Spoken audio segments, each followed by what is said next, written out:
ചൈതന്യമീശ്വരം പരമാനന്ദമാധവം വന്ദേഹം ശ്രീഗുരോഃ ശ്രീയുതപദകമലം ശ്രീഗുരുൻ വൈഷ്ണവംശ്ച ശ്രീരൂപം സാഗ്രജാതം സഹഗണ രഘുനാഥാന്വിതം തം സജീവം സാദ്വൈതം സാവധൂതം പരിജനസഹിതം കൃഷ്ണചൈതന്യദേവം ശ്രീരാധാകൃഷ്ണപാദാൻ സഹഗണലളിതാ ശ്രീവിശാഖാന്വിതംശ്ച ഹേ കൃഷ്ണ കരുണാസിന്ധോ ദീനബന്ധോ ജഗൽപദേ ഗോപേശ ഗോപികാകാന്ത രാധാകാന്ത നമോസ്തുതേ തപ്തകാഞ്ചന ഗൗരാംഗീ രാധേ വൃന്ദാവനീശ്വരി വൃഷഭാനുസുതേ ദേവി പ്രണമാമി ഹരിപ്രിയേ വാഞ്ചാകൽപതരൂപ്യശ്ച കൃപാസിന്ധുഭ്യേവ ച പതിതാനാം പാവനേഭ്യോ വൈഷ്ണവേഭ്യോ നമോ നമഃ.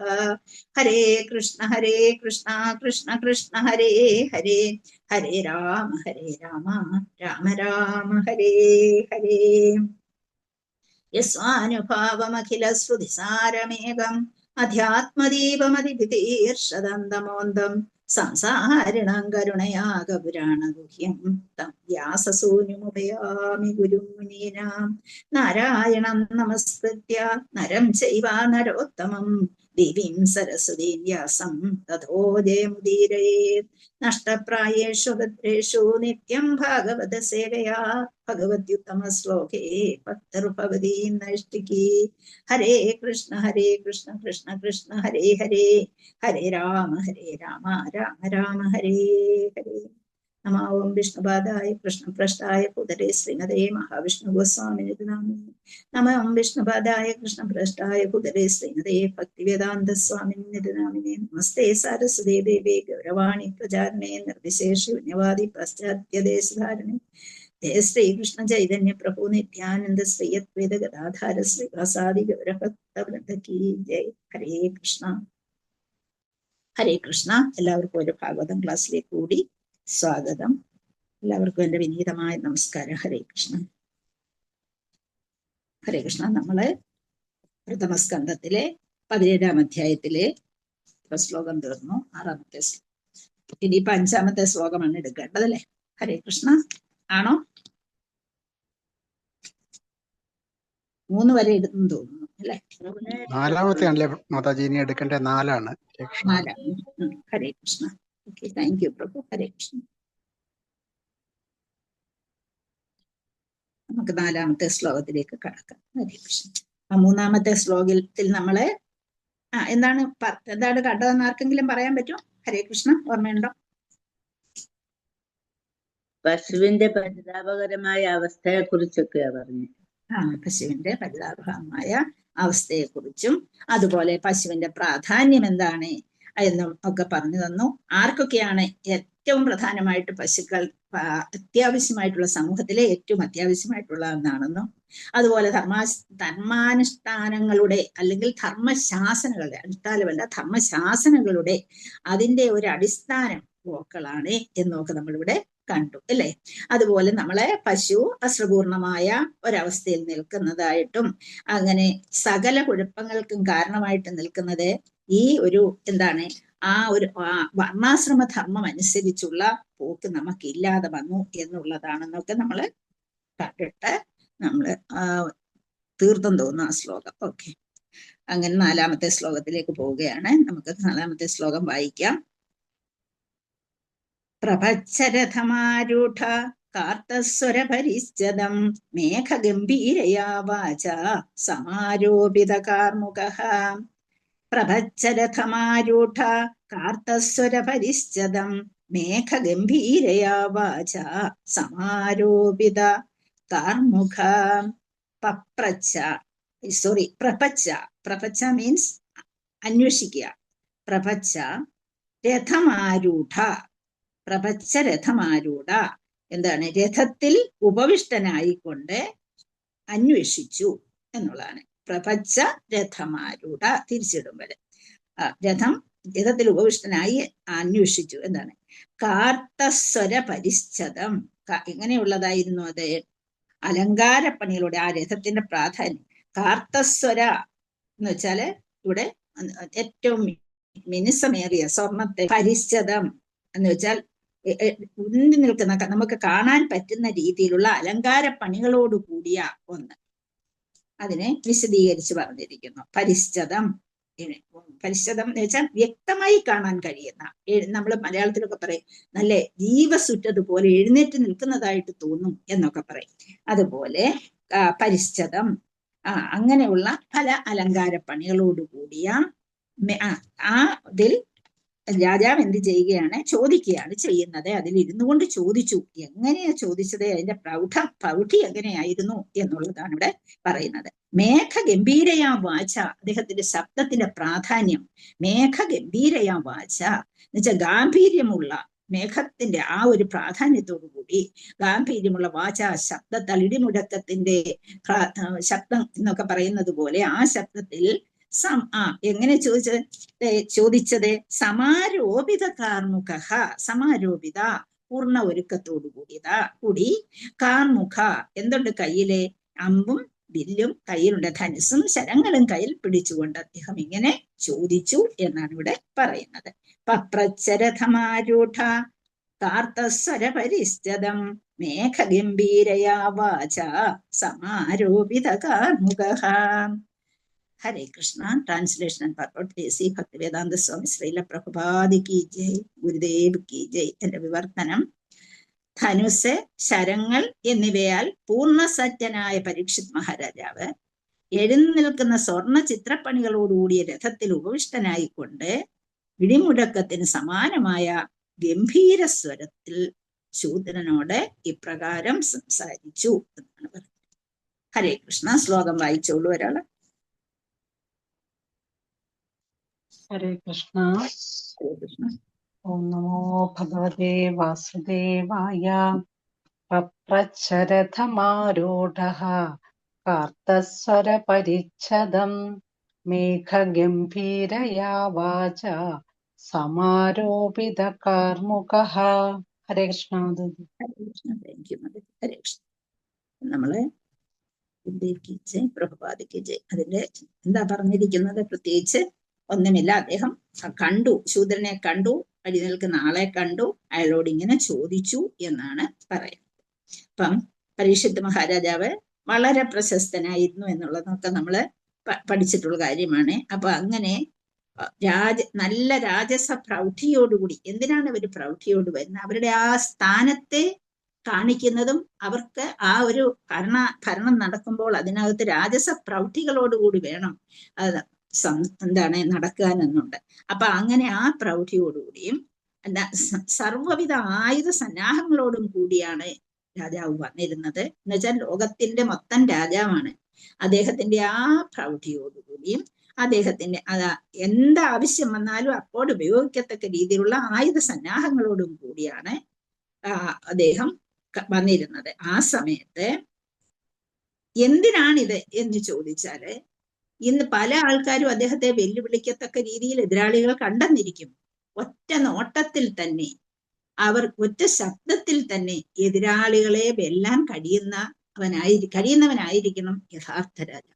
അതിന് തക്ക സാഹചര്യങ്ങളോടുകൂടി വേണം അദ്ദേഹം വെളിയിൽ ഇറങ്ങുന്നതും എന്നുള്ള ഏത് രാജാവായാലും. അപ്പൊ രാജാവിൻ്റെതായ ആ പ്രൗഢി തെളിയിച്ച് കാണിക്കുന്ന രീതിയിലായിരിക്കണം.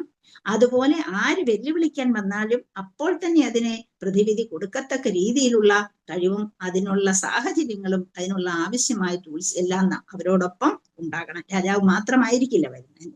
പക്ഷെ ഇവിടെ രാജാവ് എന്ത് ചെയ്യാണ്? രാജ്യത്തിലെ പ്രജകളെ കുറിച്ച് അന്വേഷിക്കാനായിട്ട് ഇറങ്ങി വന്നിരിക്കുകയാണ്. ഇവിടെ ഒറ്റയ്ക്ക് വന്നിരിക്കുകയാണ്. അപ്പം അങ്ങനെ ഈ കലിയുഗത്തിൽ, അപ്പം ഈ അധപ്പതിച്ച ഈ യുഗത്തെ എന്നാണ് പറഞ്ഞിരിക്കുന്നത് നിർവീര്യമാക്കാൻ സാധ്യമാകുകയുള്ളൂ എന്ന് പറഞ്ഞിരിക്കുന്നു. പക്ഷെ നമ്മൾ കലിയുഗത്തെ അത്ര അധപ്പതിച്ചതാണെങ്കിൽ പോലും നമ്മൾ കലിയുഗത്തെ പ്രൈസ് ചെയ്യുന്നുണ്ട്, പുകഴ്ത്തുന്നുണ്ട്. എന്തുകൊണ്ടാണത്?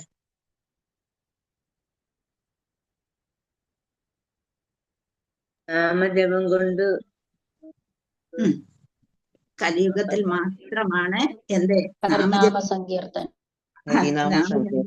ഭഗവാന്റെ അടുത്തെത്താൻ നമുക്ക് കഴിയുന്നത്. അതുകൊണ്ടാണ് നമുക്ക് കലിയുഗത്തിന് ഇത്ര പ്രാധാന്യം. നമ്മൾ പഠിച്ചിട്ടുണ്ട്. മറ്റു ലോകങ്ങളിലുള്ള ലോകം എത്രയാണ്? 14 ലോകങ്ങളിലുള്ളവരും ഈ കലിയുഗത്തിൽ ഇവിടെ ഒരു ജന്മം കിട്ടാൻ ആഗ്രഹിക്കുന്നു. എന്തുകൊണ്ടാണത്?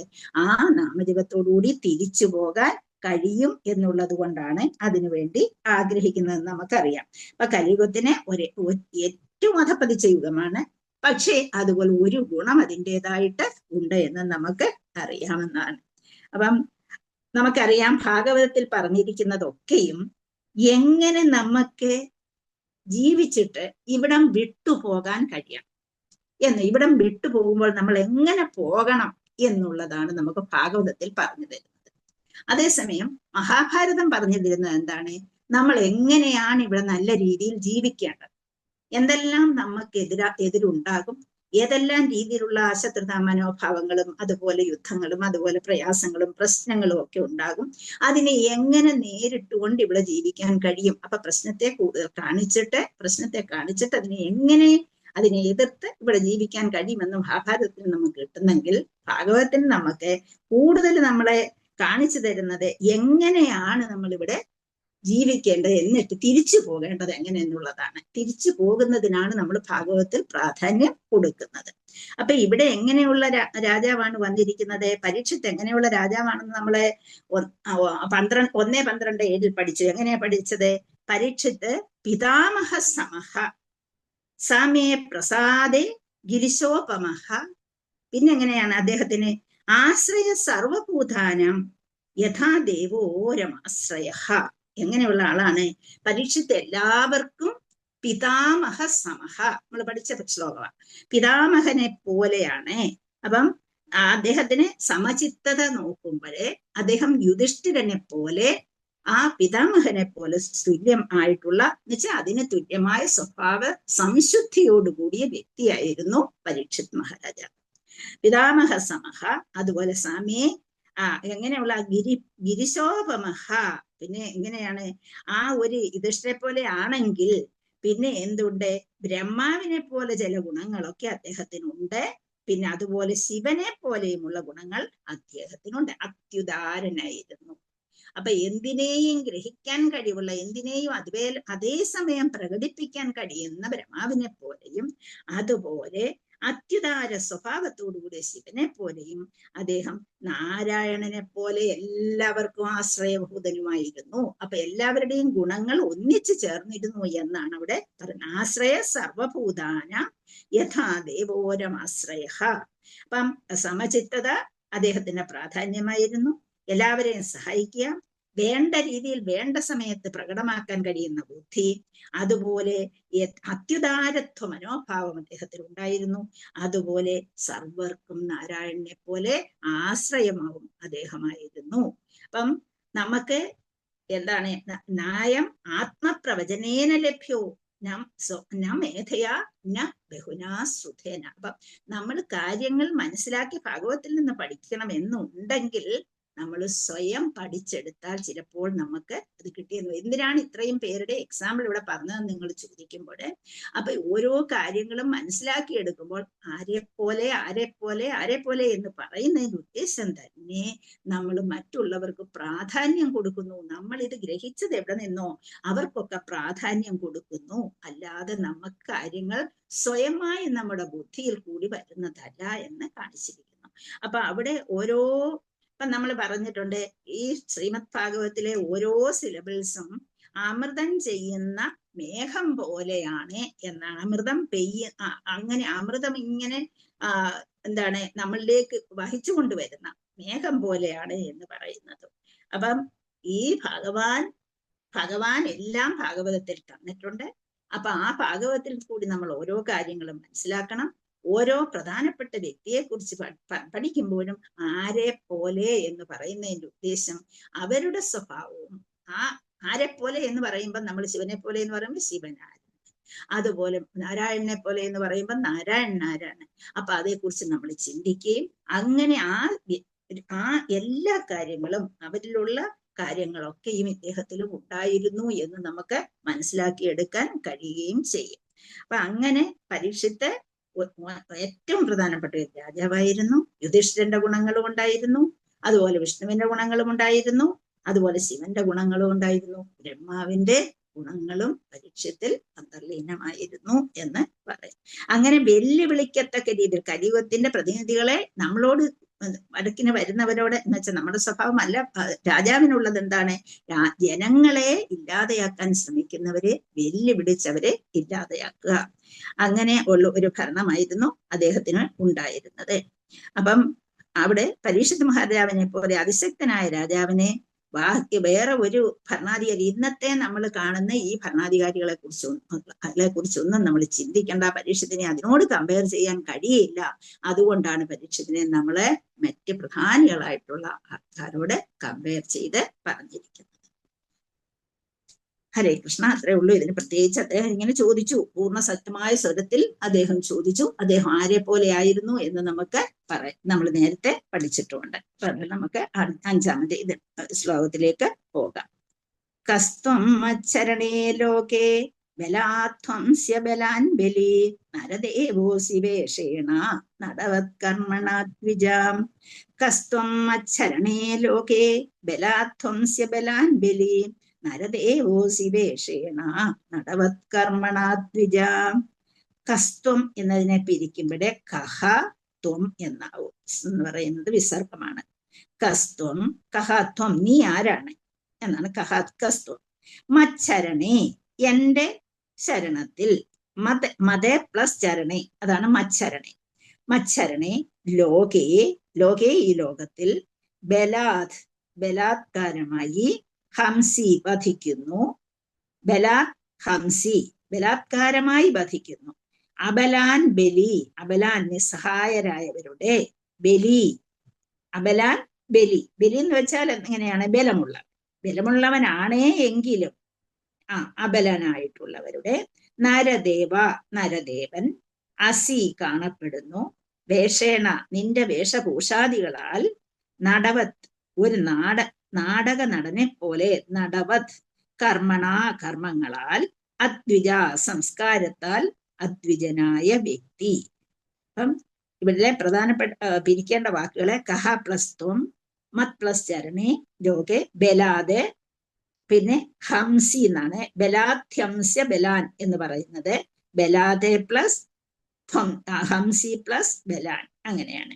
അപ്പം ബലാധ്വംസ്യ ബലാൻ ബലി, നരദേവ അസി, പിന്നെ പ്രധാന നടവത്ത് കർമ്മണ അദ്വിജഹ. ഇത്രയും വാക്കുകളാണ് നമുക്ക് പിരിച്ചെടുക്കേണ്ടത് അതിനകത്തുള്ളത്. കസ്ത്വം മച്ചരണേ ലോകേ ബലാധ്വംസ്യ ബലാൻ ബലി നരദേവോസി വേഷേണ നടവത്കർമ്മണ ദ്വിജാം. ഹരേ കൃഷ്ണ. ശ്ലോകം ഇട്ടിട്ടുണ്ടാവില്ല, ഞാൻ കഴിഞ്ഞ ദിവസം ഇടാൻ അങ്ങ് മറന്നുപോയതുണ്ട്, സോറി, ഇട്ടിട്ടില്ല. ഞാൻ പ്രഭുവിനോട് പറഞ്ഞിരുന്നുമില്ല ശ്ലോകം ഇടാനായിട്ട്. ഹരേ കൃഷ്ണ. പുസ്തകമുള്ള ആരെങ്കിലും ഒന്ന് വായിക്കൂ. കസ്ത്വം മച്ചരണേ. കൃഷ്ണമാതാജി വായിച്ചോട്ടെ. ഹരേ കൃഷ്ണ. നമോ ഭഗവതേ വാസുദേവായ ഗുരുഭ്യോ നമഃ. കസ്ത്വം മച്ചരണേ ലോകേ ബലാധ്വംസ്യ ബലാൻ ബലി നരദേവോസി വേഷേണ നടവത്കർമ്മണാ ദ്വിജഃ. ഹരേ കൃഷ്ണമാതാജി. ഹരേ കൃഷ്ണ. ഹരേ കൃഷ്ണ. നമ്മളിവിടെ കാണുന്നത് എന്താണ്? ഇവിടെ അപ്പം രാജാവ് മേഘഗംഭീരമായ, വളരെ ഗംഭീരമായിട്ടുള്ള ശബ്ദത്തിൽ ചോദിച്ചു എന്ന് പറഞ്ഞു അല്ലേ? അപ്പൊ ചോദിച്ചത് എന്താണെന്നാണ് ഇവിടെ പറയുന്നത്. ഹേ, ആരാണ് നീ? നീ ബലവാനായി കാണപ്പെടുന്നു, എന്നിട്ടും എന്റെ സംരക്ഷണത്തിന് കീഴിൽ കഴിയുന്ന നിസ്സഹായരായവരെ വധിക്കാനുള്ള സാഹസം നീ കാട്ടിയിരിക്കുന്നു. നീ നരദേവനെ പോലെ, എന്ന് വെച്ചാൽ രാജാവിനെ പോലെ സ്വയം വേഷം ധരിച്ചിരിക്കുന്നു എങ്കിലും നിന്റെ പ്രവൃത്തികൾ ദ്വിജന്മാരായ ക്ഷത്രിയർക്ക് യോജിച്ചതല്ല. അപ്പം വളരെ മേഘഗംഭീരമായ സ്വരത്തിൽ ചോദിച്ചു, നീ ആരാണ്? പിന്നെ ആ ചോദ്യമാണ് ഇവിടെ വളരെ ഇതായിട്ട് ചോദിച്ചു എന്ന് പറയുന്നത്. അപ്പൊ എന്നിട്ടും എന്റെ സംരക്ഷണത്തിൽ കീഴിൽ കഴിയുന്ന സഹായരായവരെ വധിക്കാൻ നിനക്ക് ആരാണ് അധികാരം തന്നത് എന്ന് നമ്മൾ ചോദിക്കുന്നത് പോലെ. അപ്പം രാജാവിനെ പോലെ നീ വേഷമൊക്കെ ധരിച്ചിരിക്കുന്നു, പക്ഷേ നിന്റെ പ്രവൃത്തികൾ ബ്രാഹ്മണർക്കോ ക്ഷത്രിയർക്കോ ഒന്നും യോജിച്ചതല്ല. അപ്പൊ നമ്മളിവിടെ ബ്രാഹ്മണരെ കുറിച്ചും ക്ഷത്രിയരെ കുറിച്ചും വൈശ്യരെ കുറിച്ചും ഒക്കെ നമ്മൾ നേരത്തെ പറഞ്ഞു കഴിഞ്ഞു. അപ്പൊ ബ്രാഹ്മണരും ക്ഷത്രിയരും വൈശ്യരും ഇവരെ യഥാർത്ഥത്തിൽ നമ്മളെ ബ്രാഹ്മണരെയാണ് ദ്വിജന്മാരെന്ന് സാധാരണ പറയാറുള്ളത്. പക്ഷേ ശാസ്ത്രമനുസരിച്ച് ബ്രാഹ്മണരും ക്ഷത്രിയരും വൈശ്യരും അവർക്ക് ദ്വിജന്മാരാകാൻ കഴിയുന്നവരാണ്. 3 കൂട്ടർക്കും ദ്വിജത്വം ഉള്ളവരാണ് ബ്രാഹ്മണ. പക്ഷെ നമ്മൾ സാധാരണ വായിക്കുമ്പോൾ ബ്രാഹ്മണരെ ദ്വിജൻ നമ്മൾ ആഗ്രഹിക്കുന്ന പക്ഷം ഈ 3 കൂട്ടർക്കും ദ്വിജനാകാൻ കഴിയും. അപ്പം ഉന്നത കുലജാതർക്കെല്ലാം ദ്വിജന്മമുണ്ട്. എങ്ങനെയാണ് ദ്വിജന്മം ഉണ്ടാകുന്നത് നമുക്കറിയാം അല്ലെ? പിതൃബന്ധത്തിലൂടെ ആദ്യം ഉണ്ടാകുമ്പോൾ നമ്മളെ ജനിക്കുന്നു. അത് കഴിഞ്ഞിട്ട് ഏതെങ്കിലും ഉത്തമ വിശ്വാസയോഗ്യനായിട്ടുള്ള ഒരു വ്യക്തി ഒരു ഗുരുവിന്റെ കീഴിൽ ശരണം പ്രാപിക്കുമ്പോൾ നമ്മൾക്ക് അപ്പൊ ആ ഒരു ആചാര്യൻ നമുക്കൊരു നമ്മളെ സ്വീകരിക്കുന്നതോടുകൂടി നമുക്ക് 2ാമത്തെ ജന്മം ലഭിക്കുകയും ചെയ്യുന്നു. അപ്പം നമ്മളെ ആത്മീയ ഗുരുവിൽ നിന്ന് ദീക്ഷ സ്വീകരിക്കുന്നു എന്ന് പറയുന്നു. നമ്മൾ ദീക്ഷ സ്വീകരിക്കുന്നു എന്ന് പറഞ്ഞാൽ എന്താണ്? നമ്മൾ ആ ഒരു ഒന്നിലേക്ക് കടക്കുന്നു, വേറൊന്നിലേക്ക് നമ്മൾ കടക്കുന്നു. നമ്മുടെ വിശ്വാസത്തെ നമ്മൾ പറയും, നമ്മൾ ജനിക്കുമ്പോൾ നമ്മളെല്ലാം ശൂദ്രന്മാരാണെന്ന് പറയും അല്ലെ? അപ്പൊ ഈ ശൂദ്രന്മാരായി ജനിക്കുന്നെങ്കിൽ എന്ന് വെച്ചാൽ ആ സമയത്ത് അത്രയും അറിവ് നമ്മളിലേക്ക് പ്രദാനം ചെയ്യുന്നത് കഴിയില്ല. അച്ഛനും അമ്മയും നമ്മൾ ജനിക്കുന്നു, നമ്മളെ അതിന്റെ ആ പ്രഥമമായിട്ടുള്ള കാര്യങ്ങൾ നമ്മൾ എന്ത് ചെയ്യണമെന്ന് പറഞ്ഞു തരുന്നു. അത്ര മാത്രമേ ഉള്ളൂ പ്രഥമമായിട്ടുള്ളത്. അത് കഴിഞ്ഞതിന് ശേഷം ഗുരുവിന്റെ കീഴിലാണ് നമുക്ക് സാംസ്കാരികപരമായ പുരോഗതി ലഭിക്കേണ്ടത്. അങ്ങനെ ആചാര്യനിൽ നിന്ന് നമ്മൾ ദീക്ഷ സ്വീകരിക്കുന്നതോടുകൂടിയാണ് നമുക്ക് 2ാം ജന്മം കിട്ടുന്നത്. അതോടുകൂടി നമുക്ക് സാംസ്കാരികമായിട്ട് ഉയർച്ച ഉണ്ടാകുന്നു എന്നൊക്കെയാണ് പറഞ്ഞിരിക്കുന്നത്, ഇതിനകത്ത് ഈ ശ്ലോകത്തിൽ പറഞ്ഞിരിക്കുന്നത്.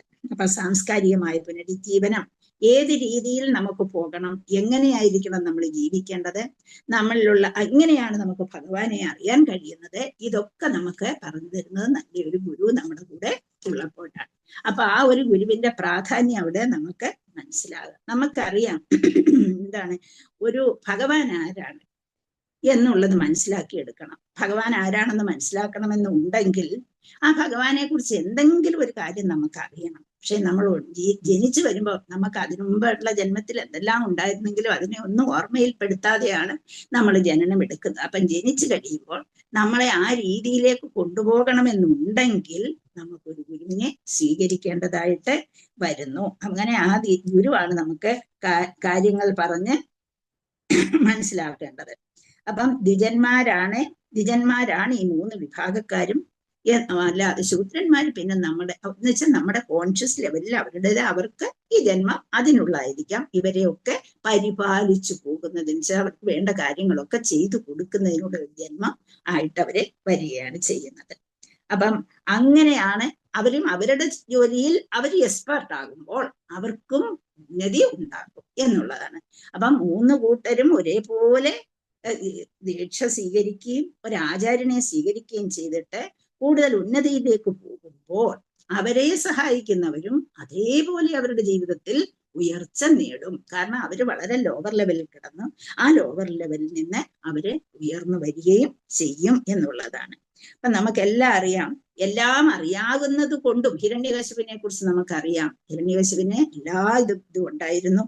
എന്നിട്ടും അദ്ദേഹത്തിന് നമ്മൾ ഹിരണ്യകശിപുവിനെ കുറിച്ച് 7ാം സ്കന്ധത്തിൽ വായിക്കുമ്പോൾ അറിയാം. അദ്ദേഹം തന്റെ ജ്യേഷ്ഠത്തിക്ക് ഹിരണ്യാക്ഷനെ ഭഗവാൻ വധിച്ചു കഴിഞ്ഞതിന് ശേഷം അദ്ദേഹം അമ്മയും ജ്യേഷ്ഠത്തെയും വളരെ ദുഃഖിതയായിരിക്കുന്നത് കണ്ടിട്ട് അദ്ദേഹം കൊടുക്കുന്ന ഉപദേശങ്ങളുണ്ട്.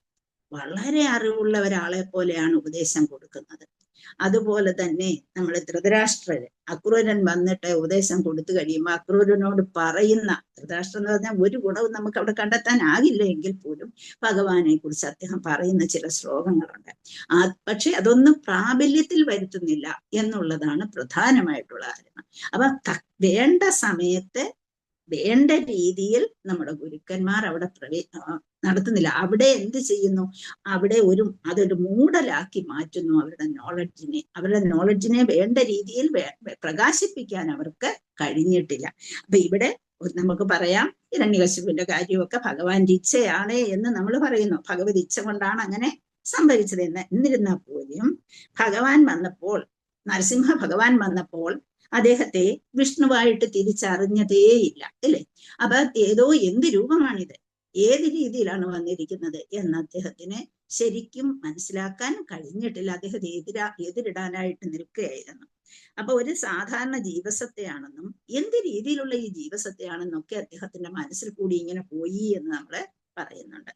അതുപോലെ തന്നെ അദ്ദേഹത്തെ ഭഗവാൻ ബാധിച്ചു. ഭഗവാൻ ബാധിച്ചതിനാൽ അടുത്ത ജന്മം അളവറ്റ ഐശ്വര്യത്തോടു കൂടി വന്നു ചേർന്നു അല്ലെ, അദ്ദേഹത്തിന് വന്നു ചേർന്നു. ആരായി? ഹിരണ്യകശിപുനെ ഭഗവാൻ ബാധിച്ച പിന്നത്തെ ജന്മത്തിൽ ആരാ വന്നത്? ഹിരണ്യകശിപു ആരായിട്ടാ പിന്നെ വരുന്നത്? അളവറ്റ രാവണനായിട്ട്. വളവറ്റ ഐശ്വര്യത്തോടുകൂടി അളവറ്റ സമ്പത്തോടുകൂടി രാവണനായിട്ട് വരുന്നു. രാവൺ എന്ന് പറഞ്ഞാൽ ഭൗതികാസ്വാദനത്തിന്റെ അങ്ങേയറ്റത്തെ ഉച്ചകോടിയായിരുന്നു ലങ്ക എന്ന് പറയുന്നത്, ശ്രീലങ്ക എന്ന് പറയുന്നത്. നമ്മള് അത്രമാത്രം സമ്പത്ത്, അളവറ്റ ഐശ്വര്യം അവിടെ കാണാൻ കഴിയുമായിരുന്നു. രാമായണത്തിൽ അതെല്ലാം വിശദീകരിച്ചിട്ടുണ്ട്. നിങ്ങളിപ്പം വായിച്ചുകൊണ്ടിരിക്കുകയായോണ്ട് അതെല്ലാം അറിയാം. അങ്ങനെ പക്ഷേ രാമപത്നിയോടുണ്ടായ ഒരു ആകർഷണം മൂലം രാമനെ കാണാനും കഴിഞ്ഞു, എല്ലാം നേടിയെടുക്കാൻ കഴിഞ്ഞു അല്ലെ. രാമനെ കാണാൻ കഴിഞ്ഞു, അളവറ്റ ഐശ്വര്യം കിട്ടി, ആ സമ്പൂർണമായ ലങ്കയിൽ വളരെ ലങ്കാധിപനായി ജീവിക്കാനും കഴിഞ്ഞു. പക്ഷേ എന്ത് കഴിഞ്ഞില്ല? അവിടെയും എന്ത് കഴിഞ്ഞില്ല? ഭഗവാനെ തിരിച്ചറിഞ്ഞ് ഭഗവാന് വേണ്ടി എന്ത് ചെയ്യാൻ കഴിഞ്ഞില്ല? ഡിവോഷണൽ സർവീസ് ചെയ്യാൻ കഴിഞ്ഞില്ല. അവിടെയും എന്ത് ചെയ്തു? ഭഗവാനെ എതിരിടുകയാണ് അദ്ദേഹം ചെയ്ത. അളവറ്റ സമ്പത്ത് കിട്ടി, വേണ്ട രീതിയിലുള്ള പുരോഗതി എല്ലാം ഉള്ള രാജാവായിട്ട് ആരും എന്ന് വെച്ചാൽ നേരിട്ട് സ്വർഗത്തിലേക്ക് പടി പണിത് കയറാൻ കഴിവുള്ള ഒരു വ്യക്തിയായി മാറുന്നത് നമ്മൾ കണ്ടു. അങ്ങനെ കയറാൻ കഴിഞ്ഞില്ല എങ്കിൽ പോലും അതിനു പോലും കഴിവുള്ള ഒരു വ്യക്തിയെ പോലെ അവിടെ പറയുന്നുണ്ട്. അപ്പൊ അങ്ങനെ രാമപത്നിയോടുണ്ടായ ആ ആകർഷണം കൊണ്ട് രാമനെ കാണാനും രാമന്റെ കൈ കൊണ്ട് മരിക്കാനും കഴിഞ്ഞു.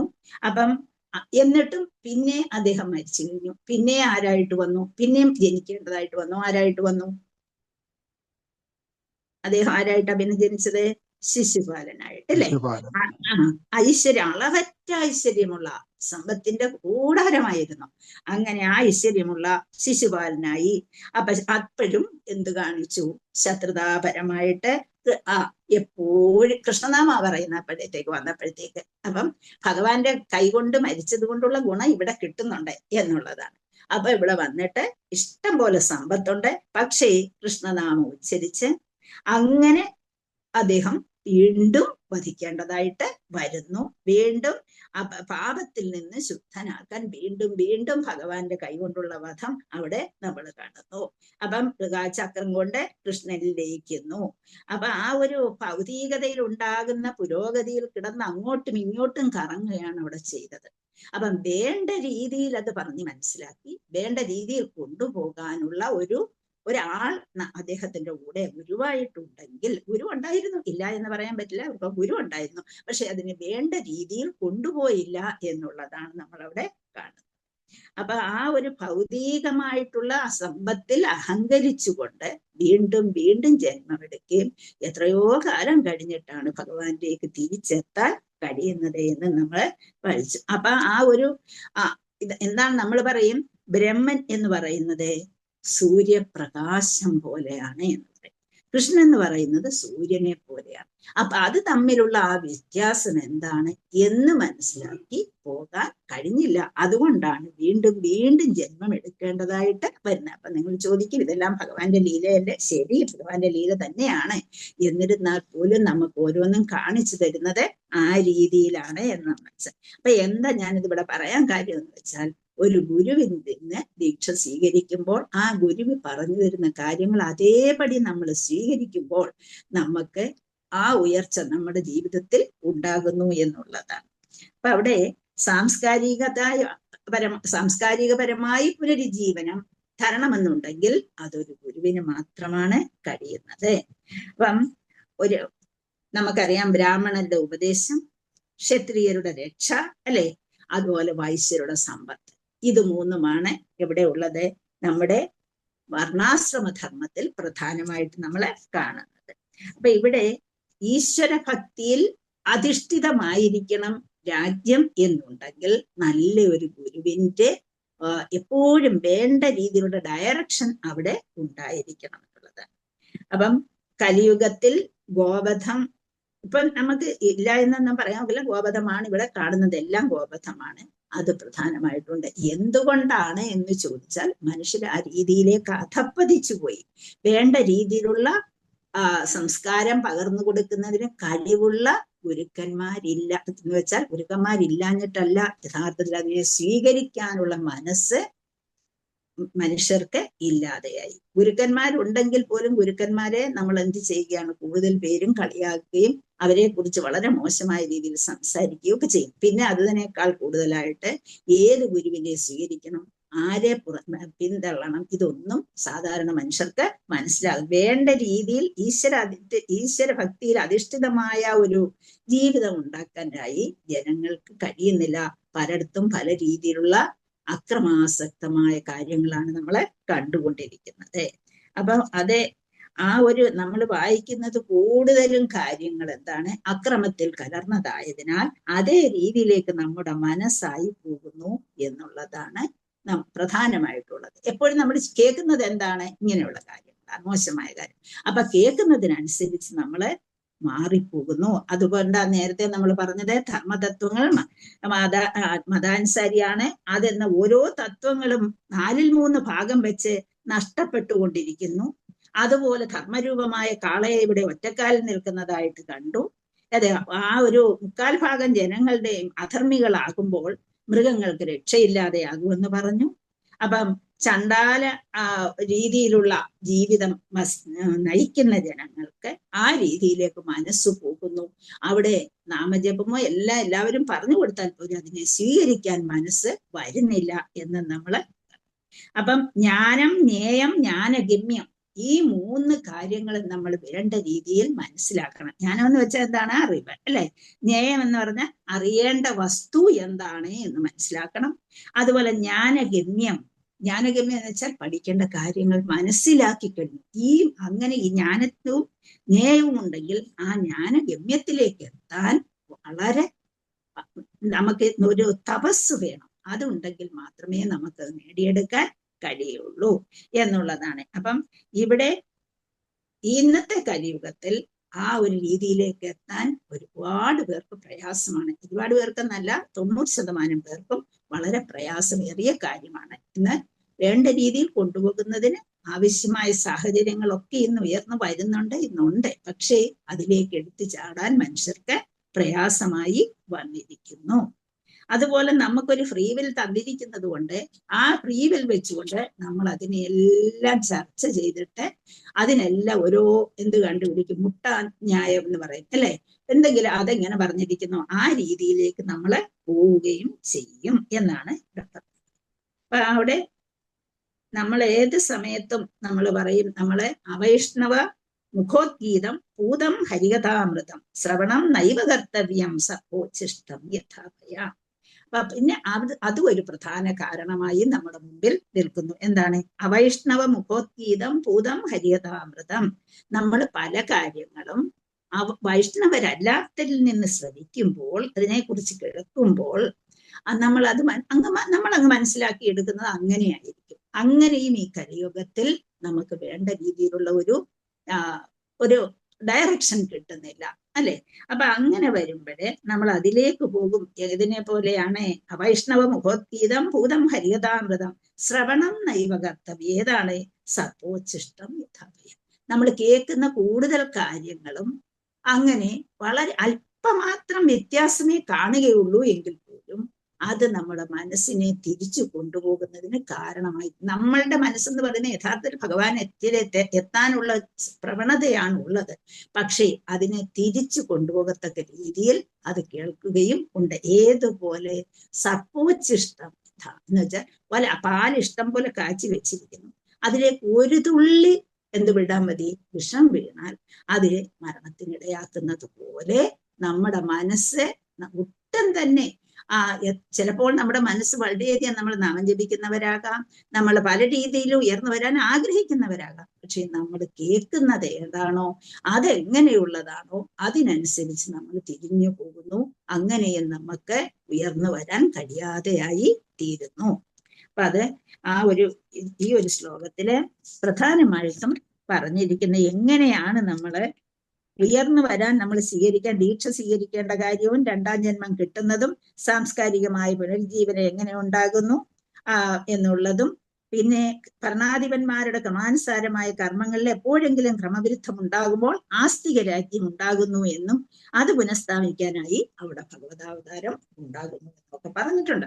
അപ്പൊ നമ്മളിവിടെ ഈ ശ്ലോകത്തിന് ഇങ്ങനെ പറഞ്ഞു തന്നിട്ടുണ്ട്, ഏത് സമയത്തും എപ്പോഴാണ് ഭഗവാൻ പ്രത്യക്ഷമാകുന്നത് എന്നൊക്കെ ഭഗവത്ഗീതയിൽ എന്തിനു വേണ്ടിയാണ് ഭഗവാൻ വരുന്നത് എന്നൊക്കെ നമുക്ക് പറഞ്ഞു തന്നിട്ടുണ്ട്. അതെല്ലാവർക്കും അറിയാവുന്നതാണ്. പക്ഷെ ഇവിടെ പറയുന്നത് രാജാക്കന്മാരുടെ ഭരണം വളരെ മോശമായി തീരുമ്പോൾ, എന്നുവെച്ചാൽ ഇന്ന് രാജാക്കന്മാരില്ല, ഭരണാധികാരി അങ്ങേയറ്റം ആധപ്പതിച്ച് കഴിയുമ്പോൾ ഭഗവാൻ വരും കലിയുഗത്തിൽ. അങ്ങനെ കലിയുഗത്തിന്റെ പ്രത്യേകതകൾ നമുക്കെല്ലാം പഠിച്ചു കഴിഞ്ഞതാണ്. അതുകൊണ്ട് നമുക്ക് അതിനെ കുറിച്ച് പറയേണ്ട കാര്യം, എന്നാലും ഇവിടെ പ്രഭുപാദര് പറഞ്ഞിട്ടുള്ളത് കൊണ്ട് ഞാൻ പറയുകയാണ്. നിസ്സഹായരായ പാവമൃഗങ്ങൾ, വിശേഷിച്ചും ഭരണാധിപന്മാരിൽ നിന്ന് എല്ലാവിധ സംരക്ഷണവും ലഭിക്കേണ്ടതായ ഗോക്കൾ യാതൊരു തടസ്സവും കൂടാതെ കൊല്ലപ്പെടുന്നു. അപ്പൊ നമ്മുടെ ഭരണാധികാരികളുടെ മുന്നിലാണ് ഇത് നടക്കുന്നെങ്കിലും അവര് കൂടി ഇതിന് കൂട്ടുനിൽക്കുകയല്ലാതെ അവരിൽ നിന്ന് അതിനെതിരെ ഒരു ശ്രമവും ഉണ്ടാകുന്നില്ല എന്നുള്ളതാണ്. അപ്പം അങ്ങനെ ഇതെല്ലാം ചെയ്തിട്ട് നിജന്മാരുടെ സംസ്കാര സമ്പത്തില്ലാത്ത, സാംസ്കാരിക പുനരുജ്ജീവനമില്ലാത്ത പ്രാണതരം വ്യക്തികളായി നമ്മൾ മാറുന്നു എന്നാണ് ശ്രീല പ്രഭുപാദര് പറഞ്ഞിരിക്കുന്നത്. അപ്പം ഒരു നീചകുല ജാതർ എന്ന് പറയുന്നത് ആരെയാണ്? മറ്റൊന്നും അല്ല. നീചകുല ജാതർ എന്ന് പറഞ്ഞാൽ ആദ്യത്തെ ജന്മം കൊണ്ട് പിന്നെ വേറൊന്നും വേണ്ട എന്ന് കരുതുന്നവർ. നമ്മൾ ജനിച്ചു കഴിഞ്ഞു, ഇനിയും വേറൊന്നിന്റെ ആവശ്യമില്ല, കാരണം ജനിച്ചു കഴിഞ്ഞ് വേറെ ആരെയും സ്വീകരിക്കേണ്ട, നമുക്ക് കേൾക്കുന്ന രീതിയിൽ നമ്മുടെ ഇഷ്ടമുള്ള രീതിയിൽ അങ്ങ് ജീവിച്ചു പോകുന്ന ആ നീചകുലത്തിൽ നീചരായിട്ട് ജീവിക്കുക. നീചകുലജാതർ എന്ന് പറഞ്ഞാൽ എന്താണ്? ആ വർണ്ണാശ്രമം അനുസരിച്ച് കുറച്ച് താണ രീതിയിൽ ജനിച്ചിട്ടുള്ള ആൾക്കാർ. ചിലപ്പോൾ അവർക്കും ഈസി ആയിട്ട് ഉയർന്നു വരാൻ കഴിയും. നീചകുലജാതർക്കും ഉയർന്നു വരാനുള്ള സാഹചര്യം നമ്മുടെ സംസ്കാരത്തിൽ ഉണ്ട് എന്ന് മനസ്സിലാക്കുക പോലും ഇല്ലാതെ അവരെന്ത് ചെയ്യുന്നു? അവര് പല രീതിയിലും അക്രമാസക്തരായി മാറുകയും മറ്റുള്ളവരെ വധിക്കുന്നതിന് കാരണമായി തീരുകയും അങ്ങനെ മാനവ സമൂഹം ആത്മീയ സംസ്കാരം ഇല്ലാത്തതായി കൊണ്ടിരിക്കുകയും ചെയ്യുന്നു എന്നുള്ളതാണ്. അപ്പൊ അങ്ങനെ നമ്മുടെ ഭരണഘടനയോ ഭരണഘടനയുടെ കുഴപ്പം കൊണ്ടല്ല, ഭരിക്കുന്ന രീതി അങ്ങനെയായി പോയി. പണ്ടത്തെ ഒരു രീതിയിലും നമുക്ക് ഇന്നത്തെ ഭരണവും അന്നത്തെ ഭരണവുമായി കമ്പയർ ചെയ്യാൻ സാധ്യമല്ല എന്നാണ് ഇവിടെ പറഞ്ഞിരിക്കുന്നത്. ഹരേ കൃഷ്ണ. അതുപോലെ തന്നെ നമ്മൾ ജനിക്കുമ്പോൾ നമ്മുടെ കൂടെ നമുക്ക് കുറച്ച് പ്രാരബ്ധ കർമ്മം ഉണ്ടായിരിക്കും. ആ പ്രാരബ്ധ കർമ്മത്തെ എങ്ങനെയെങ്കിലും ഇറക്കി വെച്ചിട്ട് പോകാനാണ് നമ്മളിവിടെ ജീവിക്കേണ്ടത്. ഇനിയും നമുക്ക് വേറെ അപ്രാരബ്ധ കർമ്മം വേറെയും കിട്ടാനുണ്ട്. അപ്പൊ ഈ പ്രാരബ്ധ കർമ്മത്തെ ഏത് രീതിയിലും നമ്മൾ ഇറക്കി വെക്കാൻ നമ്മൾ എന്താണ് ചെയ്യേണ്ടത്? നമ്മളെ ഏതെങ്കിലും ഒരു രീതിയിൽ നല്ല അറിവുള്ള ഒരു വൈഷ്ണവനെ സ്വീകരിച്ച് വൈഷ്ണവനിൽ നിന്ന് ദീക്ഷ സ്വീകരിക്കുകയോ വൈഷ്ണവന്റെ ഉപദേശം സ്വീകരിക്കുകയോ ചെയ്തുകൊണ്ട് മുന്നോട്ട് പോവുക എന്നുള്ളതാണ് നമ്മുടെ പ്രാരബ്ധ കർമ്മത്തെ കട്ട് ചെയ്തിട്ട് നമുക്ക് തിരിച്ചു പോകാനുള്ള മാർഗം എന്നും നമ്മൾ ഓർക്കേണ്ടതുണ്ട്. ഹരേ കൃഷ്ണ. ശ്രീ പ്രഭുപാദര് പറഞ്ഞിരുന്ന ഇന്നത്തെ സർക്കാർ കലിയുടെ സർക്കാരാണ്, അതിൽ എല്ലാവരും അസന്തുഷ്ടരാണ് എന്നൊക്കെ പറഞ്ഞിട്ടുണ്ട്. ഇവിടെ കുറെ കാര്യങ്ങൾ ഇന്നത്തെ ഭരണകർത്താക്കളുടെ കാര്യവും അതുപോലെ അന്നത്തെ ഭരണകർത്താക്കളുടെ കാര്യവുമായി കമ്പയർ ചെയ്ത് നോക്കാനാണ് പറഞ്ഞിരിക്കുന്നത്. ഹരേ കൃഷ്ണ. നമുക്ക് അടുത്ത ശ്ലോകത്തിലേക്ക് പോകാം. യസ്ത്വം കൃഷ്ണേ ഗതേ ദൂരം സഹ ഗാണ്ഡീവധന്വന ശോച്യോസ്യ ശോച്യാൻ രഹസി പ്രഹരൻ വധമർഹസി. യസ്ത്വം കൃഷ്ണേ ഗതേ ദൂരം സഹ ഗാണ്ഡീവധന്വന ശോച്യോസ്യ ശോച്യാൻ രഹസി പ്രഹരൻ വധമർഹസി. യസ്ത്വം കൃഷ്ണേ ഗതേ ദൂരം. യസ്ത്വം എന്ന് പറയുമ്പോൾ അതും പിരിക്കാനുള്ളതാണ്. യഹാത്വം. നമ്മള് യസ്ത്വം, അത് അങ്ങനെ കസ്ത്വം നേരത്തെ പഠിച്ചു. ഇവിടെ യസ്ത്വം. യസ്ത്വം കൃഷ്ണേ ഗതേ ദൂരം. യസ്ത്വം എന്താ വെച്ചാൽ യഹ, എന്ത് കാരണമായി നീ, എന്ന് വെച്ചാൽ ഒരു വളരെ മോശമായ രീതിയിലാണ് അദ്ദേഹത്തോട് സംസാരിക്കുന്നത്. കാരണം എന്ത് അധർമ്മമാണ് നീ കാണിച്ചുകൊണ്ടിരിക്കുന്നത്? മോശമായ രീതിയിൽ വാക്ക് ത്വം എന്ന് വെച്ചാൽ നീ എന്നുള്ള അർത്ഥമേ ഉള്ളൂ. നീ ഇത്ര അധപ്പതിച്ച രീതിയിൽ എന്നുള്ള അർത്ഥമാണ്. നമ്മൾ അധപ്പതിച്ചവരെ വിളിക്കുന്ന രീതിയിലുള്ള ഒരു അപ്പം യഹാത്വം കൃഷ്ണേ, കൃഷ്ണ എന്ന് വെച്ചാൽ ഭഗവാൻ, കൃഷ്ണേ ഗതേ പോയ ശേഷം കൃഷ്ണൻ തിരിച്ചു പോയ ശേഷം ഇവിടെ നമ്മുടെ ദൃഷ്ടിപഥത്തിൽ നിന്നും മറഞ്ഞ ശേഷം ഇതേ ദൂരം ദൃഷ്ടിപഥത്തിൽ നിന്നും പോയ ശേഷം സഹ ഗാണ്ഡീവധന്വന എങ്ങനെയാണ് പോയത്? സഹ ഒപ്പം ആരെ കൂടെ കൊണ്ടുപോയി? ആ ഗാണ്ഡീവധന്വന ഗാണ്ഡീവം എന്നു പേരായ ധനുസ് അദ്ദേഹത്തിന് ആരുടെ കയ്യിലായിരുന്നു അത് കൊടുത്തിരുന്ന? ആർക്കാണ് ഉണ്ടായിരുന്നത്? അർജുനന്, അല്ലെ? അർജുനന്. അപ്പൊ നമുക്കറിയാം ഭഗവാൻ പോയതിനു ശേഷം അർജുനൻ ഗാണ്ഡീവം ഉപയോഗിക്കാൻ തുടങ്ങിയപ്പോ എന്ത് സംഭവിച്ചു? അതുകൊണ്ട് യാതൊരു ഫലവും ഉണ്ടായില്ല. അപ്പൊ ഭഗവാന്റെ ആ ഒരു ശക്തിയാണ് ഗാണ്ഡീവത്തിൽ കൂടി അദ്ദേഹം പ്രകടിപ്പിച്ചത്. ഏതൊരു പ്രധാനമായ കാര്യങ്ങൾക്കും പ്രശ്നങ്ങൾ ഉണ്ടാകുമ്പോഴും അർജുനനെ ഗാണ്ഡീവം ഉപയോഗിക്കാൻ കഴിഞ്ഞിരുന്നു. പക്ഷെ ഭഗവാൻ പോയതോടുകൂടി അതിന്റെ ശക്തിയും നിലച്ചു. ശോച്യ എന്ന് പറഞ്ഞാൽ കുറ്റവാളി. അസി നിന്നെ, അശോച്യാൻ ശുചിയില്ലാത്ത, അശോച്യാൻ ശുചിയില്ലാത്തവർക്ക് ഓപ്പോസിറ്റ് അശോച്യാൻ, ശോച്യം കുറഞ്ഞു വരിക, അശോച്യാൻ അജ നിരപരാധികളായിട്ടുള്ളവർ. രഹസി ഒരു വിജന സ്ഥലത്ത്, പ്രഹരൻ അടിക്കുന്നു, വധം വധശിക്ഷയ്ക്ക്, അർഹസി അർഹിക്കുന്ന. അപ്പൊ നീ ചെയ്യുന്ന കുറ്റം വധശിക്ഷയ്ക്ക് അർഹിക്കുന്നതാണ് എന്നുള്ളതാണ്. അപ്പൊ ഭഗവാൻ അദ്ദേഹം രാജാവ് പറയുകയാണ് എന്താണ്? ശ്രീകൃഷ്ണനും ഗാണ്ഡീവധാരിയായ അർജുനനും ദൃഷ്ടിപഥത്തിൽ നിന്നും അപ്രത്യക്ഷമായതുകൊണ്ടാണോ നീ നിരപരാധിയും നിഷ്കളങ്കയുമായി പശുവിനെ പ്രഹരിക്കാനുള്ള സാഹസം കാട്ടിയത്? വിജനമായ സ്ഥലത്തെ ഈ നിരപരാധിയായ പശുവിനെ പ്രഹരിക്കിയാൽ അപരാധിയായ നീ വധശിക്ഷയ്ക്ക് അർഹനായിരിക്കുന്നു എന്നാണ് രാജാവ് പറഞ്ഞത്. അപ്പൊ രാജാവ് ഉടൻ തന്നെ ശിക്ഷ കൊടുക്കാൻ തയ്യാറായി നിൽക്കുകയാണ്. ഹരേ കൃഷ്ണ. ശ്ലോകം വായിച്ചോളൂ.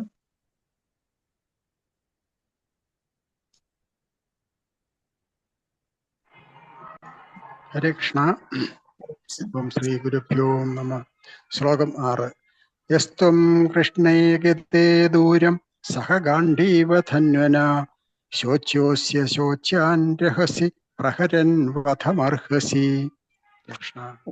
Thank you. ഹരേ കൃഷ്ണ. യസ്ത്വം കൃഷ്ണേ ഗതേ ദൂരം, ആ ഗതേ ദൂരം സഹഗാണ്ഡീവധന്വന ശോച്യോസ്യ ശോച്യാൻ രഹസി പ്രഹരൻ വധമർഹസി. ഇവിടെ പറയുന്നത് ഭഗവാൻ പോയി, നമ്മുടെ ദൃഷ്ടിപഥത്തിൽ നിന്നും ഭഗവാൻ തിരിച്ചു പോയി കഴിഞ്ഞു. അപ്പൊ അതുപോലെ തന്നെ ഗാണ്ഡീവധാരിയായിരുന്ന അർജുനനും തിരിച്ചു പോയി കഴിഞ്ഞു. ഇവര് പോയത് കൊണ്ടാണ്, അവര് മാറിയത് കൊണ്ടാണോ നീ അപ്പൊ അവരെ ആരെയും ഭയക്കേണ്ട കാര്യമില്ല. ഏത് സമയത്തും ഗാണ്ഡീവധാരി നിൽക്കുമ്പോൾ എല്ലാവരും ഭയന്നിരുന്നു. കാരണം നമുക്കറിയാം അർജുനന്റെ പേര് പറഞ്ഞാൽ പോലും ഭയം അടുക്കത്തില്ല എന്നൊക്കെയാണ് സാധാരണക്കാർ വിശ്വസിച്ചിരുന്നത്. അങ്ങനെ ഗാണ്ഡീവധാരിയായ അർജുനനും ഭഗവാൻ ഇവിടെ നിന്ന് പോയി കഴിഞ്ഞു. അതുകൊണ്ടാണോ നീ ഇവിടെ അധർമ്മം ചെയ്യുന്നത്, അധർമ്മം കാണിക്കുന്നത് എന്നുള്ളതാണ്. അപ്പൊ ഈ വിജനമായ സ്ഥലത്ത് നിന്നുകൊണ്ട് യാതൊരു ഉപദ്രവം ചെയ്യാത്ത വളരെ നിരപരാധിയായിട്ടുള്ള ഒരു പശുവിനെ, അതിനെ നീ എന്തിനാണ് ഈ പ്രഹരിക്കുന്നത്? അപ്പൊ അതിന്റെ ഫലം നീ വധശിക്ഷയ്ക്ക് അർഹനായി തീർന്നിരിക്കുന്നു എന്നാണ് ഇവിടെ പറയുന്നത്. അപ്പം ഒരു സംസ്കാരത്തിൽ യഥാർത്ഥത്തിൽ ഒരു ഭഗവാനെ സ്പഷ്ടമായിട്ടും വിശ്വസിക്കുന്നിടത്ത് എന്തുണ്ടാകും? വളരെ പുരോഗതി ഉണ്ടാകുമെന്നാണ് പറയുന്നത്. അപ്പൊ ഈശ്വരനെ തീർച്ചയായിട്ടും ധർമ്മമായിട്ടുള്ള ധർമ്മത്തിന് പ്രാധാന്യം കൊടുക്കുന്ന ഒരു സമൂഹത്തിൽ ഈശ്വര വിശ്വാസം ഉണ്ടായിരിക്കും. അപ്പൊ ഈശ്വരന്റെ ശക്തി മറ്റു ഭക്തന്മാരിൽ കൂടി അവിടെ പ്രകടമാവുകയും ചെയ്യും.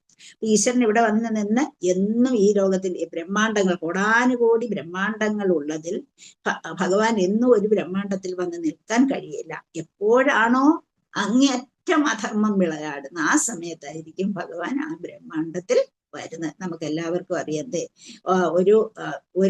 ഓരോ കൽപ്പത്തിൽ ഒരു പ്രാവശ്യം മാത്രമേ ഭഗവാൻ വരികയുള്ളൂ എന്നുള്ളത് നമുക്കറിയാം.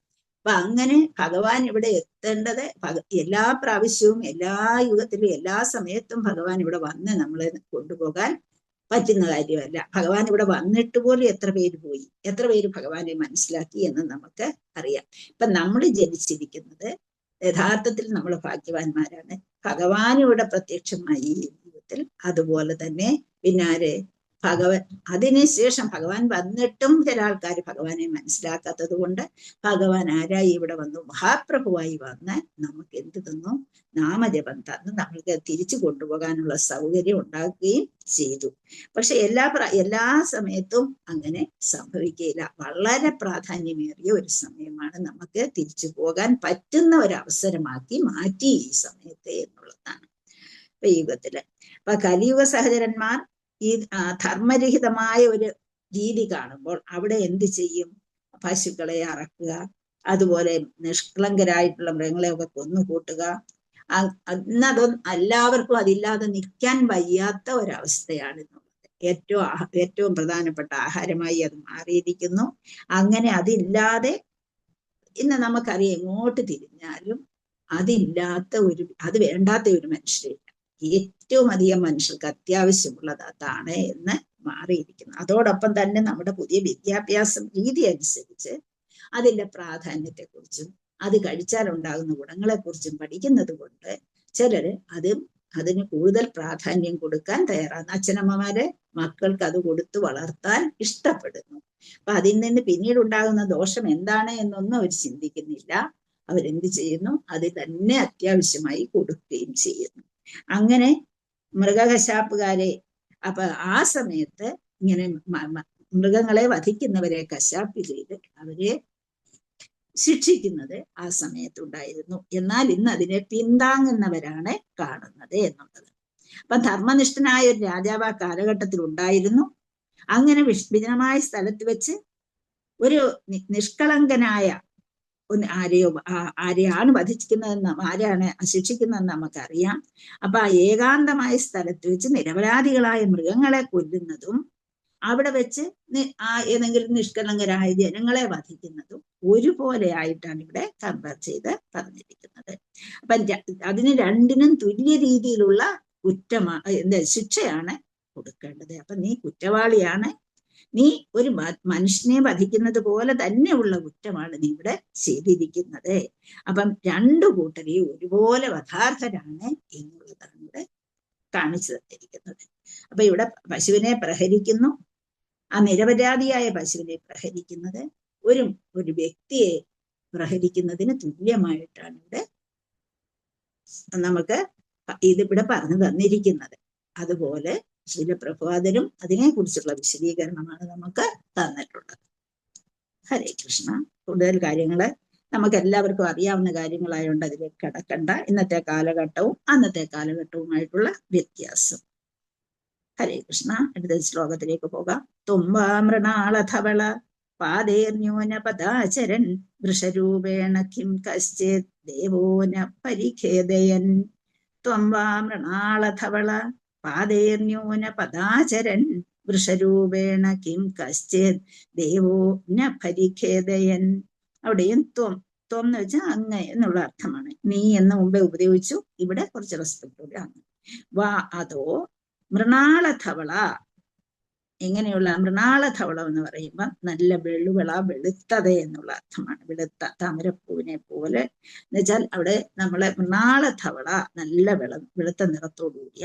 പാതൈ 3 കാലുകൾ, ന്യൂന ഇല്ലാത്തതിനാൽ, പദ ഒറ്റക്കാലിൽ, ചരൻ സഞ്ചരിക്കുന്നു, വൃഷ കാള, രൂപേണ എന്ന് വെച്ചാൽ രൂപത്തിൽ, കിം അതോ കശ്ചിത് ആരോ, ദേവ ദേവൻ, നഹ നമുക്ക്, പരിഖേദയൻ ദുഃഖമുണ്ടാക്കുന്ന. അപ്പം ത്വംബ മൃണാളധവള പാതൈർ ന്യൂനപദാചരൻ വൃഷരൂപേണ കിം കശ്ചിത് ദേവോ ന പരിഖേദയൻ. പരിഖേദയൻ ദുഃഖമുണ്ടാക്കുന്ന. അപ്പൊ അതിന്റെ വിവർത്തനം. അപ്പം അതിനുശേഷം ഇത്രയും പറഞ്ഞതിന് ശേഷം ഋഷഭത്തോട് ചോദിക്കുകയാണ്, ആരാണ്? ഹേ, താങ്കൾ ആരാണ്? താമരപ്പൂവിനെ പോലെ വെളുത്ത ഋഷഭം തന്നെയാണോ അങ്ങ്? അതോ ദേവനോ? 3 പാദങ്ങളും നഷ്ടപ്പെട്ടിരിക്കയാൽ അങ്ങ് ഒറ്റക്കാലിൽ നിൽക്കുന്നു. ഞങ്ങൾക്ക് മനസ്താപം ഉണ്ടാക്കാനായി ഋഷഭരൂപത്തിലുള്ള ഏതെങ്കിലും ദേവനാണോ അങ്ങ് വന്ന് ഞങ്ങളുടെ മുമ്പിൽ നിൽക്കുന്നത് എന്നുള്ള ചോദ്യമാണ് ചോദിക്കുന്നത്. ഋഷഭത്തോട് ചോദിക്കുകയാണ്, കളയോട് ചോദിക്കുകയാണ്. അപ്പൊ ഇവിടെ കാളയെ കുറിച്ച് പറഞ്ഞിരിക്കുന്നു. എന്താ അതുകൊണ്ട് ഉദ്ദേശിക്കുന്നത് എന്താണ്? യഥാർത്ഥത്തിൽ എന്താണ് 3 കാലിൽ നഷ്ടപ്പെട്ടിരിക്കുന്നു, 1 കാലിൽ മുടന്തി നിൽക്കുന്നു എന്നൊക്കെ പറയുന്ന എന്ത് രീതിയിലാണ്, എന്തർത്ഥത്തിലാണ് അത് പറയുന്നത്?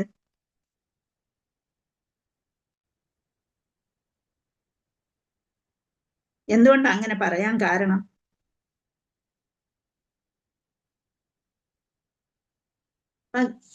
അവിടെ നിൽക്കുമ്പോ 3 കാലുകളും നഷ്ടപ്പെട്ട് ഒറ്റ കാലിൽ നിൽക്കുന്നു. എന്തൊക്കെയാ നഷ്ടപ്പെട്ടത്? സത്യം, ധർമ്മം, ധർമ്മം, ശൗചം, ശൗചം, ധർമ്മം, സത്യം മാത്രമേ ഉള്ളൂ. ബാക്കി 3 നഷ്ടപ്പെട്ടു. ബാക്കി 3 ഭാഗങ്ങളും നഷ്ടപ്പെട്ടു. എന്തൊക്കെയാണത്? യഥാർത്ഥത്തിൽ ആ സത്യം എന്ന് പറയുന്നതിന്റെ ഒരു ഭാഗം മാത്രമേ ഇന്നുള്ളൂ. ദയയില്ല, അതുപോലെ തപസ്സില്ല, അതുപോലെ ദാനമില്ല, ശൗചമില്ല. അപ്പൊ അങ്ങനെ 4 കാര്യങ്ങളും യഥാർത്ഥത്തിൽ നമ്മൾ ഇല്ലാതെ ആയിക്കൊണ്ട് ഇരിക്കുന്നു. അതെല്ലാം നഷ്ടപ്പെട്ടിരിക്കുന്നു. അതുകൊണ്ടാണ് നീ ഒറ്റ പാദത്തിൽ നിൽക്കുന്നു എന്ന് പറഞ്ഞിരിക്കുന്നത്. അപ്പം മനുഷ്യനെ ഇതൊക്കെ വേണ്ട കാര്യങ്ങളൊക്കെ നഷ്ടപ്പെട്ടിരിക്കുന്നു എന്നുള്ളതാണ് ഇവിടെ പറയുന്നത്. അപ്പം എങ്ങനെയാണ് അത് നഷ്ടപ്പെട്ടത്? അപ്പം തപസ് എങ്ങനെ നഷ്ടപ്പെട്ടു? അപ്പൊ എന്താണ് തപസ്സിന് പറയുകയാണെങ്കിൽ ആ ഒരു രീതിയിൽ, വേണ്ട രീതിയിൽ നമുക്ക് ജീവിച്ചു പോകേണ്ട ചില കാര്യങ്ങളുണ്ട്. ആ രീതിയിൽ നമുക്ക് അത് ഉപയോഗിക്കരുത്, ഇത് ഉപയോഗിക്കരുത് എന്ന് പറയുമ്പോഴും ചില ദിവസങ്ങൾ, ചില സമയത്ത് നമ്മൾ ചിലതൊക്കെ നമ്മൾ ഉപയോഗിക്കാതിരിക്കുകയും അതുപോലെ നമ്മൾ തപസ് ചെയ്യുകയും ചെയ്യും. തപസ് എന്ന് പറഞ്ഞാൽ നമ്മൾ ഏകാദശി ദിവസം നമ്മളൊരു തപസ്സാണ് ചെയ്യുന്നത്. അതുപോലെ കൃഷ്ണ ജയന്തി ദിവസം നമ്മളൊരു തപസ്സാണ് അനുഷ്ഠിക്കുന്നത്. അതുപോലെ വേറെ ആൾക്കാരെ ഷഷ്ടി വ്രതം എടുക്കുന്നു, 6 ദിവസം അവര് ആഹാരം വളരെ കുറച്ച്, ആഹാരത്തിന് നിയന്ത്രണം ഏർപ്പെടുത്തുന്നു.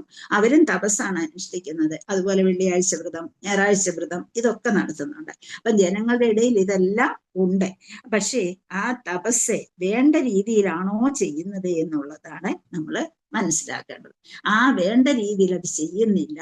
അതുകൊണ്ട് അതിന് പ്രാബല്യം ഇല്ലാതെയായിരിക്കുന്നു. അതുപോലെ ക്ലെൻലിനെസ് നഷ്ടപ്പെട്ടിരിക്കുന്നു എന്ന് പറഞ്ഞാൽ, ക്ലെൻലിനെസ് എന്ന് പറഞ്ഞാൽ ഒരു ഇല്ലിസിറ്റ് സെക്സ് ഇല്ലാത്ത ഒരു സമൂഹം ഉണ്ടാകണം എന്നുള്ളതാണ്. അവിടെയാണ് ശൗചം എന്നത് പറയുന്നത്.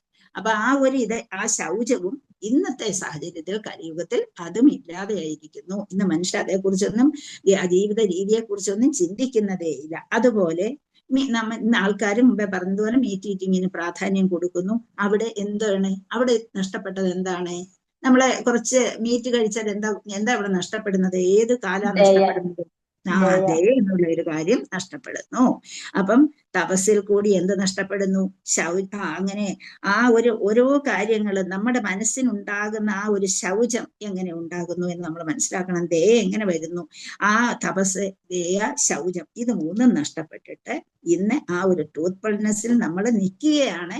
അതും വേണ്ട രീതിയിലുണ്ടോ എന്നുള്ളത് നമുക്ക് അറിയില്ല. അതുകൊണ്ടാണ് മുടന്തി നിൽക്കുന്നു എന്ന് പറഞ്ഞിരിക്കുന്നത്. ഒറ്റക്കാലിൽ പൂർണ്ണമായി നിൽക്കുകയല്ല, മുടന്തി നിൽക്കുന്നു എന്ന് പറഞ്ഞിരിക്കുന്നു. അപ്പം കുറഞ്ഞ വർഷം പരീക്ഷ മഹാരാജാവിന്റെ കാലം വരെയെങ്കിലും പശുവിന്റെയും കാളയുടെയും പരിതാപകരമായ അവസ്ഥ ആർക്കും സങ്കല്പിക്കാൻ പോലും കഴിയുമായിരുന്നില്ല.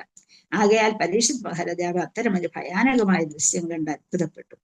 പശുവിന്റെയും കാളയുടെയും ഭാവി സൂചിപ്പിക്കുന്നതിനായി അത്തരമൊരു പരിതാപാർഹമായ അവസ്ഥ സ്വീകരിച്ച ഏതെങ്കിലും ദേവനാണോ ആ ഋഷഭമെന്ന് അദ്ദേഹം ചോദിക്കുകയാണ് ചെയ്തത്. അപ്പൊ അദ്ദേഹത്തിന് ഇതൊക്കെ കണ്ടപ്പോഴേ വളരെ പ്രയാസമുണ്ടായി.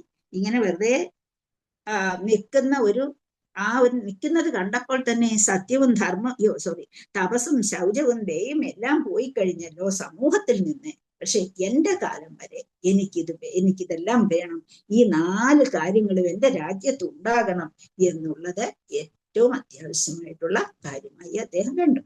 അപ്പൊ ഭഗവാന്റെ പ്രാധാന്യം, ഭഗവാൻ എങ്ങനെയാണോ ഭഗവാൻ ഇവിടെ വന്നപ്പോൾ കാണിച്ചിട്ടുള്ളത്. അപ്പൊ ഭഗവാൻ 125 വർഷം ഇവിടെ ഉണ്ടായിരുന്നു. അതിനുശേഷം ഭഗവാൻ തിരിച്ചു പോയപ്പോഴത്തേക്ക് നമുക്ക് ഭാഗവതം തന്നെങ്കിലും നമ്മൾ അതിനൊന്നും ഇമ്പോർട്ടൻസ് കൊടുക്കാതെ നമ്മൾ ഇങ്ങനെയുള്ള കാര്യങ്ങളിലേക്ക് സമൂഹത്തെ അധപ്പതിച്ച സമൂഹമാക്കി മാറ്റുകയും ചെയ്തു. നമുക്കറിയാം എത്ര ഗുണങ്ങളാണ് ഭഗവാൻ ഉണ്ടായിരുന്നത്, അല്ലെ? എത്ര ക്വാളിറ്റീസ് ആണ് ഭഗവാൻ ഉണ്ടായിരുന്നത്? 64 ഗുണങ്ങളുടെ പൂർണ്ണതയായിരുന്നു ഭഗവാന് ഉണ്ടായിരുന്നത്. അതുപോലെ മനുഷ്യരുടെ ജീവിച്ച് എല്ലാം കാണിച്ചു കൊടുത്തു, വേണ്ട രീതിയിൽ എങ്ങനെ ജീവിക്കണമെന്ന് കാണിച്ചു കൊടുത്തിട്ടും മനുഷ്യർക്ക് പലർക്കും അത് മനസ്സിലായില്ല. പിന്നെയാണ് നമ്മളെ നാമജപത്തിലേക്ക് കൊണ്ടുപോകുന്നതിനായി മഹാപ്രഭുവായിട്ട് വരുന്നത് എന്ന് നമുക്ക് അറിയാം. അങ്ങനെ ഇവിടെ ഒരു കാലും മുടന്തി നിൽക്കുന്ന രീതിയിൽ കണ്ടുകൊണ്ട് അദ്ദേഹം പശുവിന്റെയും കാളയുടെയും ഭാവി എന്താണ്, അങ്ങനെ ഒരു പരിതാപമായ അവസ്ഥയെക്കുറിച്ച് കാണുകയും നീ ആരാണ്, ഏതെങ്കിലും ദേവനാണോ ഈ രീതിയിൽ നിൽക്കുന്നത് എന്നുള്ള ഒരു സംശയം കാണിക്കുകയും ചെയ്യുകയാണ് ഇവിടെ ചെയ്യുന്നത്. ഹരേ കൃഷ്ണ. അടുത്ത ശ്ലോകത്തിലേക്ക് പോകാം. ഇല്ല, സമയമായല്ലോ അല്ലെ? ഹരേ കൃഷ്ണ. നിർത്താം. ഇതിപ്പോ ഇന്ന് ആരുടെ കയ്യിലും ഇതിന്റെ നോട്ടില്ല, പുസ്തകം വിട്ടിട്ടുമില്ല. ഹരേ കൃഷ്ണ മാതാജി. ജ്ഞാനം ന്യായം ജ്ഞാനഗമ്യം ഒന്ന് പറയൂ. ഹരേ കൃഷ്ണ, ഒന്നുകൂടെ ഒന്ന് പറയൂ മാതാജി. ജ്ഞാനം ന്യായം. ജ്ഞാനം എന്ന് വെച്ചാൽ അറിവ് അല്ലേ? ജ്ഞാനം വിജ്ഞാനം ഇത് രണ്ടും നമുക്കറിയാവുന്ന. ജ്ഞാനം എന്ന് വെച്ചാൽ അറിവ്. ആ ജ്ഞാനത്തെ നമ്മൾ നമ്മുടെ പ്രാവർത്തിക ഫലത്തിൽ കൊണ്ടുവരുമ്പോൾ നമ്മൾ വിജ്ഞാനം എന്നൊക്കെ പറയും അല്ലെ? ജ്ഞേയം എന്ന് പറഞ്ഞാൽ അറിയേണ്ട വസ്തു ഏതാണ് എന്ന് മനസ്സിലാക്കിയെടുക്കുക. അറിയേണ്ടത് ആരെ അറിയണം, എന്തിനെ അറിയണം, എങ്ങനെ മനസ്സിലാക്കണം, അതിനെയാണ് ജ്ഞേയമെന്ന് പറയുന്നത്. അറിയേണ്ട വസ്തു എന്താണെന്ന് അറിയുക. അറിയേണ്ട വസ്തു എന്താണെന്ന് നമ്മൾ മനസ്സിലാക്കുക. അതെന്താണ്? അതിന്റെ വസ്തു എന്താണെന്ന് നമ്മൾ മനസ്സിലാക്കുമ്പോൾ എന്താണ്, എന്തിനെ കുറിച്ചാണ് നമ്മൾ അറിയേണ്ടത്? എന്തിനെ കുറിച്ച് അറിയണം? ഭഗവാനെ കുറിച്ച്. നമ്മളെ ഉയർത്തിക്കൊണ്ടു പോകാൻ എന്തിനു കഴിയുമോ അതിനെക്കുറിച്ച് മനസ്സിലാക്കുക. ഇനി ജ്ഞാനഗമ്യം എന്ന് പറഞ്ഞാൽ അവബോധം നമ്മൾ നേടിയെടുക്കുക. അപ്പൊ നമ്മൾ എന്താണ് അറിയേണ്ടത് എന്നത് നമ്മൾ കോൺഷ്യസ് ലെവലിൽ നമ്മൾ അത് നേടിയെടുക്കുന്നതിനെയാണ് ജ്ഞാനഗമ്യം എന്ന് പറയുന്നത്. അപ്പൊ അറിയേണ്ടത് എന്ത്, എന്നിട്ട് അതിനെ അറിയാൻ ശ്രമിക്കുക. ആ 3 എണ്ണമാണ് നമ്മുടെ ജീവിതത്തിൽ പകർത്തേണ്ടത് എന്നുള്ളതാണ് ഞാനവിടെ പറഞ്ഞത്. അപ്പൊ അത് 3 ഉണ്ടെങ്കിൽ നമ്മുടെ സമൂഹം അധപ്പതിച്ചു പോവുകയില്ല. ജ്ഞാനം, ജ്ഞേയം, ജ്ഞാനഗമ്യം.